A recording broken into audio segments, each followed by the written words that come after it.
And we also have a co-host who you guys might know from The Tonight Show, starring Jimmy Fallon. I give you one guess as to what his name is. Jimmy Fallon. Very good. Here we go, guys. Oh, hey there. You made it. Welcome to the Universal Studio Tour. I'm Jimmy Fallon. I'll be making sure that you get through this experience in one piece. You've got the very best guide. Rants. And the greatest driver. John. They're the best. I love them. Even though Rants owes me $5. Hey, I know you guys are excited to get on the tour, but first, a few safety rules. Yeah, safety is important throughout the tour, so if you guys have any problems whatsoever, notice that there's a cord running alongside the center of the tram. If you pull that cord, I'll come back to help you as soon as it's safe for me to do so. Keep your arms and limbs inside the tram at all points in time. Want to make sure nothing's falling off the side of the tram, like your camera, your cell phone, or your children. Please remain seated throughout the tour, no smoking, and watch out for any water effects that may come into the tram at any point in time.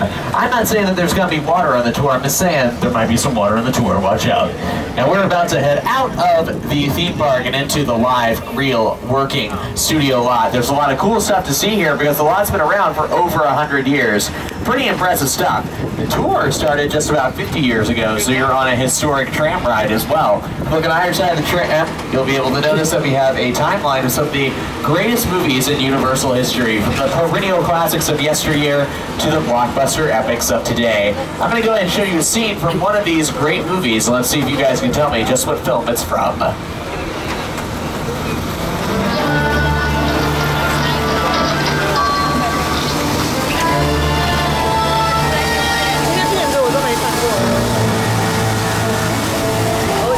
Ready for you and Mrs. Barristan. Thank you, Warren.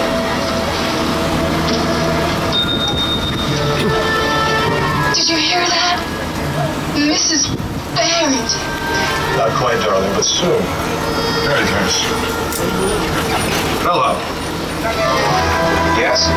Every bottle of champagne sent to the room at once. Make sure that we are not disturbed for any reason.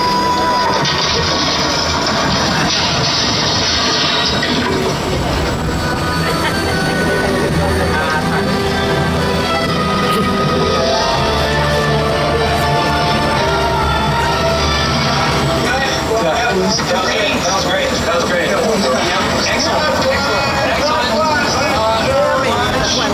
Okay, guys.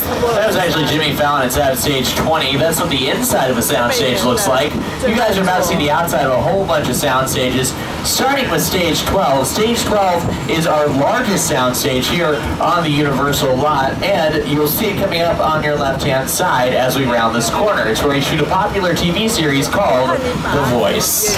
Hi everybody, I'm Carson Daly from NBC's The Voice. I want to welcome you to the Universal front lot.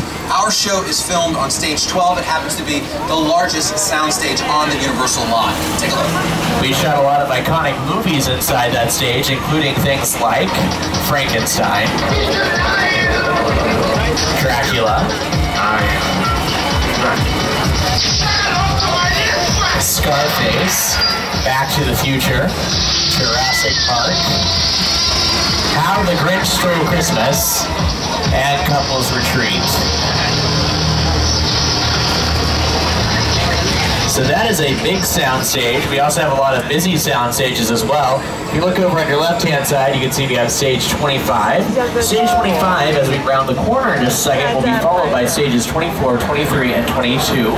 For 15 years, those were our busiest sound stages on the lot, because that's where we filmed a very long-running and successful series called CSI, Crime Scene Investigation, which just wrapped up its 15-year run. You guys have probably heard of that TV show. That show took place in Las Vegas, Nevada, but shot right here in Los Angeles, California. One of the tricks that we play on you here in television and film all the time is we make you think that you are in one place. We are actually in a different place the entire time. We're really filming here in LA, but we make you think that we're actually in Las Vegas. It's one of those little tricks that we pull on a lot of TV shows and movies, including another one that we film here called The Mindy Project, which takes place in New York City. It actually films inside Stage 27, which is also coming up on your left-hand side in just a moment.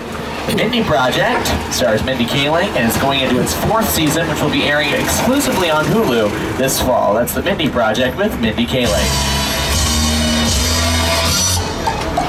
Now, Mindy Kaling spent 9 seasons on a TV series called The Office before she jumped over to Universal Studios to film her own TV show.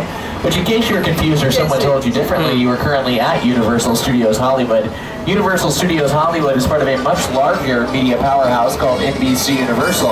NBC Universal is responsible for many of your favorite television networks, including things like NBC, E, Sci-Fi, USA, Bravo, Telemundo, the Golf Channel, CNBC, MSNBC, the Weather Channel, Oxygen, Esquire Network, and NBC Sports. And not only do we bring you many of your favorite TV channels, but we also are responsible for many of the movies that you guys see in theaters all the time, including things like Furious 7 and Pitch Perfect 2, Jurassic World. Did anybody see Jurassic World this year? It's breaking box office records every single weekend of its release, so make sure you go see that if you haven't already. A couple weekends ago, we had a movie called Ted 2 come out. If you guys haven't seen that one yet, with Mark Wahlberg, make sure you check that one out too. So lots of great things in theaters, and this weekend you guys can see another great Universal film. It's going to be called Minions. Minions is the next installment in the Despicable Me franchise, so get excited about that one. It is coming out once again on July 10th, which is this coming weekend.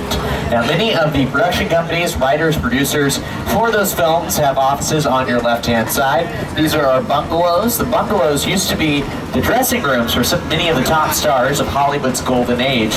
Doris Day, Rock Hudson, Jimmy Stewart, Tony Curtis used to have permanent dressing rooms right here on the Universal lot because they only made movies for Universal Studios.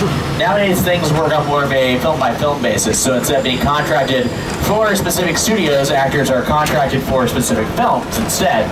So we have repurposed the bungalows to be offices for companies like Illumination Entertainment, which is in charge of the Despicable Me series, along with the Lorax and Hop, and also the De Laurentiis Company. The De Laurentiis Company has brought Hannibal to both the big and the small screen, and you guys can embrace the madness Thursday nights at 10 p.m. on NBC with the TV series Hannibal. Look over on your left-hand side, you'll see a big sign for that TV show, and it's also the same office that was used for Mr. Alfred Hitchcock for many, many years. Alfred Hitchcock was the legendary director behind such masterworks as Psycho, Rear Window, The Birds, Vertigo, and North by Northwest. He made a cameo in each of his feature films, and he also opened and closed every single episode of his long-running TV series, Alfred Hitchcock Presents. He started every single episode of that TV show with the words, "Good evening." Now we are about to transition out of the front lot and into the back lot, where the world is literally just around the corner. We're going to go to a lot of places besides Universal City today. Hope you guys are prepared for world travel and brought your passports. If you look on your left-hand side, you can see our Metro sets. Our Metro sets can put you, in any city in the entire world. All you have to do is change out the set decoration and the signage, and this could easily be Paris, France, Tokyo, Japan, or Chicago, Illinois. All you have to do is change out those little details, and it looks like just about anything. Most frequently, though, this area is used as New York City. And of course, there isn't anybody who's more familiar with New York City than our co-host, Mr. Jimmy Fallon. Hey everyone, welcome to New York! I got my start right here in New York on Saturday Night Live. This is actually my old neighborhood. Once got mugged over there by an old woman. Tough lady. This is my favorite hot dog guy. Hey buddy, how's it going? Remember me? No. Just like old times. Gotta love New York City. Hey, I'm walking here! Hey, it's cool guys. I was just, just walking there. So it's not exactly New York, but a lot of times when you see New York in the movies, it was shot right here on the Universal Metro sets. If you can make it here, you can make it anywhere. Even if you make it here on the Universal lot.